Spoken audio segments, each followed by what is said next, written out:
अस्सलाम वालेकुम एवरीवन। आज का जो हमारा टॉपिक है उसमें हम देखने वाले हैं डिफ़ॉल्ट कंस्ट्रक्टर और कंस्ट्रक्टर ओवरलोडिंग का कॉन्सेप्ट। ठीक है, ये दोनों बहुत इजी टॉपिक्स हैं। ठीक है, पहले तो हम देख लेते हैं डिफ़ॉल्ट कंस्ट्रक्टर जनरली होता क्या है। जैसा कि हम कंस्ट्रक्टर पढ़ चुके हैं कि कंस्ट्रक्टर का मेन फंक्शन क्या होता है कि डेटा मेंबर्स की वैल्यूज़ को इनिशियलाइज कराना। ठीक है, अगर तो हम कंस्ट्रक्टर बना देंगे तो वेल एंड गुड, लेकिन अगर हम कंस्ट्रक्टर नहीं बनाते तो हमारे पास एक प्री डिफाइंड डिफ़ॉल्ट कंस्ट्रक्टर होता है। ठीक है, जो हम ऑब्जेक्ट अगर क्रिएट करते हैं तो क्लास खुद से बना लेती है। आई मीन कंपाइलर जो है वो खुद से कंस्ट्रक्टर बना लेता है और जो ऑब्जेक्ट के डेटा मेंबर्स हैं, क्लास के जो हमारे पास डेटा मेंबर्स होते हैं, उनको कोई भी वैल्यू इनिशियलाइज करा देता है। लाइक फॉर एग्जांपल यहाँ पे हमारे पास क्लास एक्स है। ठीक है, यहाँ पे हमारे पास डेटा मेंबर है इंट ए। ठीक है, अगर तो यहाँ पे हमारे पास पब्लिक में जो है वो हमारे पास कोई कंस्ट्रक्टर है तो ठीक है। ठीक है, लेकिन अगर नहीं है तो क्या होगा, तो मेन में जाके जब भी हम कोई ऑब्जेक्ट क्रिएट करेंगे, लाइक फॉर एग्जांपल हमने x01, तो यहाँ पे जब जैसे ही ऑब्जेक्ट क्रिएट हुआ तो ऑटोमेटिकली डिफॉल्ट कंस्ट्रक्टर कॉल हो गया। ठीक है,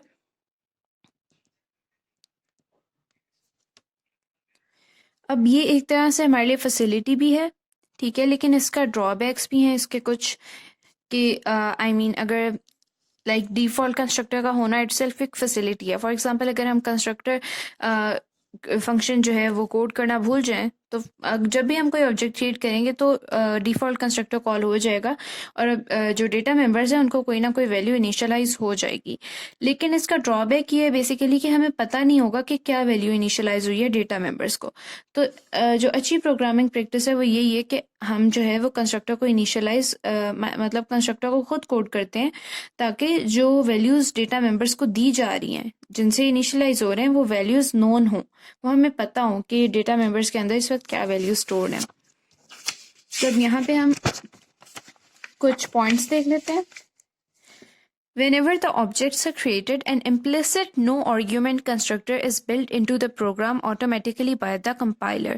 Like यही basically implicit no-argument constructor होता है जिसको हम default constructor कहते हैं, कि जब भी एक object create होता है तो वो फौरन खुद ही compiler create कर लेता है अगर हमने ना किया हो। Otherwise, if it weren't automatically created, you wouldn't be able to create objects of the class for which no constructor was defined. Basically ये होता है कि फॉर एग्जांपल अगर किसी क्लास का कंस्ट्रक्टर आपने नहीं डिफाइन किया तो उसके आप ऑब्जेक्ट्स कभी बना ही नहीं सकते थे अगर ये डिफ़ॉल्ट कंस्ट्रक्टर ना होता। तो ये इस तरह से एक फैसिलिटी है कि फॉर एग्जांपल अगर आपने कभी कंस्ट्रक्टर कोड करना भूल गए या किसी वजह से नहीं किया तो ऑटोमेटिकली एक डिफ़ॉल्ट कंस्ट्रक्टर अवेलेबल होता है। If we initialize data members to default constructor, we do not know what values are given to the data members. ये बात हम पहले देख चुके हैं कि अगर हम डेटा मेंबर डिफ़ॉल्ट कंस्ट्रक्टर के ऊपर रिलाई कर रहे होते हैं तो हमें ये नहीं पता होता कि डेटा मेंबर्स में कौन सी वैल्यूज़ इनिशियलाइज हुई हैं। So it is better practice to initialize values by explicitly defining the constructor. ठीक है, उसके बाद so often we use a constructor that initialize values to zero and another constructor for setting values to some other values sent in arguments to the constructor. Like many a times हम ऐसे भी करते हैं कि हम जो है वो दो कंस्ट्रक्टर यूज़ कर लेते हैं। एक कंस्ट्रक्टर जो होता है वो हमारे लिए वैल्यूज़ को इनिशियलाइज कर रहा होता है ज़ीरो के इक्वल, और एक कंस्ट्रक्टर जो है वो किसी भी और आर्बिट्रेरी वैल्यू के लिए जो है वो आर्ग्यूमेंट्स में हम पास कर रहे होते हैं कोई भी आर्बिट्रेरी वैल्यू। फॉर एग्जांपल जैसा कि यहाँ पे अगर फॉर एग्जांपल मैंने ली क्लास एक्स, यहाँ पे मेरे पास है इंट ए। ठीक है, यहाँ पे मेरे पास फंक्शंस में कंस्ट्रक्टर है और ये है नो आर्ग्यूमेंट कंस्ट्रक्टर। ठीक है,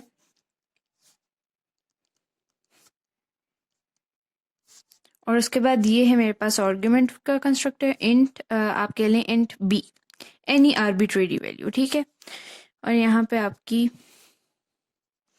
वैल्यू जो है वो ए में बी की वैल्यू स्टोर होगी। अब बेसिकली ये मेन में जाके हम यहाँ पे कोई भी इंटीजर वैल्यू सेंड करेंगे जो ए में स्टोर हो जाएगी। और यहाँ पे अब देख सकते हैं कि यहाँ पे हमने दो कंस्ट्रक्टर यूज़ किए हैं। ठीक है, हम यहाँ पे और कंस्ट्रक्टर भी यूज़ कर सकते थे, लाइक फॉर एग्जांपल अच्छा इनका मैं अगर दूसरा सिंटेक्स लिख दूँ तो दूसरा सिंटेक्स इसका ये होगा, a is equals to zero and then int b a is equals to b।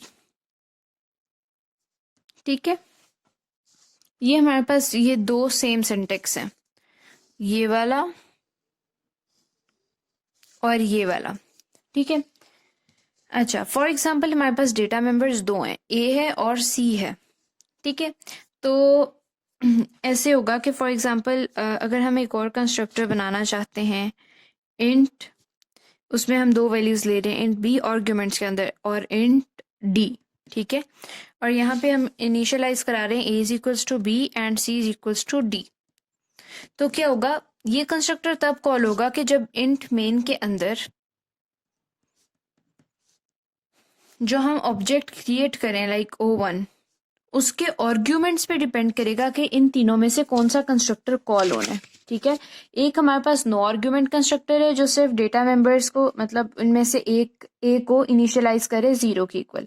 उसके बाद हमारे पास वन आर्ग्यूमेंट कंस्ट्रक्टर है जिसमें ए इज इक्वल्स टू बी हो रहा है, और उसके बाद हमारे पास टू आर्ग्यूमेंट्स कंस्ट्रक्टर है जिसमें हमारे पास दो आर्ग्यूमेंट्स हैं जिसमें हम ए और सी दोनों की वैल्यू इनिशियलाइज करा रहे हैं। फॉर एग्जाम्पल यहाँ पे अगर हमारे पास हम यहाँ पे कह देते हैं 2 कर देते हैं, यहाँ पे वन आर्ग्यूमेंट है, तो सिंपली ये हमारे पास ये कंस्ट्रक्टर कॉल हो जाएगा और ए के अंदर 2 स्टोर हो जाएगा, ठीक है। उसके बाद फॉर एग्जांपल यहाँ पे हम कर देते हैं 2,3, तो हमारे पास ये डबल आर्ग्यूमेंट्स वाला कंस्ट्रक्टर कॉल होगा, ए के अंदर 2 स्टोर हो जाएगा क्योंकि ये जो है ये वैल्यू इधर जाएगी, ये वैल्यू इधर जाएगी, देन ये बी ए में स्टोर होगा और ये डी जो है वो सी में स्टोर होगा।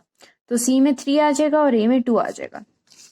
अब हमने देखा कि यहाँ पे हमने 3 कंस्ट्रक्टर्स डिफाइन किए, ठीक है। इसी कॉन्सेप्ट को कहते हैं कंस्ट्रक्टर ओवरलोडिंग, ठीक है। और अगर फॉर एग्जांपल यहाँ पे कोई भी कंस्ट्रक्टर नहीं होगा, तो फॉर एग्जांपल अगर हम बना रहे हैं ऑब्जेक्ट XO1, तो एक डिफॉल्ट कंस्ट्रक्टर बन के कॉल हो जाएगा, ठीक है, ताकि ऑब्जेक्ट्स के डेटा मेंबर्स को इनिशियलाइज कराया जा सके। यहाँ पे अगर हमारे पास एक और हम देखें एग्जांपल इसकी, तो हमारे पास क्लास डिस्टेंस है, इसके दो डेटा मेंबर्स हैं, फीट हैं और इंचेस हैं। उसके बाद यहाँ पे डिस्टेंस है। अब हमें पता है कि कंस्ट्रक्टर, और ये हमें कैसे पता लगा, क्योंकि इसका नेम जो है वो सेम है क्लास के नेम के। तो यहाँ पे हमने फीट और इंचेस को किसके इक्वल किया, 0 के इक्वल कराया, इनिशियलाइज कराया, और उसके बाद हमने यहाँ पे डिस्टेंस एक और कंस्ट्रक्टर बनाया और इसके दो आर्ग्यूमेंट्स हैं, int feet and int float inches, ठीक है। फीट को हमने FT के इक्वल करा दिया और इंचेस को IN के इक्वल। अब बेसिकली यहाँ पे भी हमारे पास दो कंस्ट्रक्टर हैं, तो यहाँ पे हम कह देंगे कि कंस्ट्रक्टर्स आर ओवरलोडेड, ठीक है। यहाँ पे हमने जब डिस्टेंस D1 कॉल किया नो आर्ग्यूमेंट, तो यहाँ पे नो आर्ग्यूमेंट कंस्ट्रक्टर कॉल हुआ जिसमें फीट को 0 वैल्यू गई और इंचेस को 0। सिमिलरली आगे हमने D2 कॉल किया जिसमें हमने दो आर्ग्यूमेंट्स भेजे। यहाँ से क्या हुआ कि ये 10 जाके फीट में स्टोर हो गई और ये 5.5 जाके IN में स्टोर हो गई, और सिमिलरली ये FT से उठ के यहाँ फीट में चली गई और ये IN से उठ के वैल्यू इंचेस में चली गई, ठीक है। So here we will say that constructor is overloaded. Which of the two constructor would be executed depends upon the number of arguments. ये बात भी हम पहले कर चुके हैं कि number of arguments decide करेंगे कि कौन सा constructor call होना है। जब हमने ये object define किया था तो हमारे पास दूसरा constructor call हुआ, जब हमने D1 define किया create किया तो हमारे पास ये पहला कंस्ट्रक्टर कॉल हुआ। तो आज का हमारा टॉपिक इतना ही था। आई होप कि आप लोगों को वीडियो अच्छी लगी। अगर अच्छी लगी तो इसको लाइक करें और चैनल को सब्सक्राइब करें। Thank you.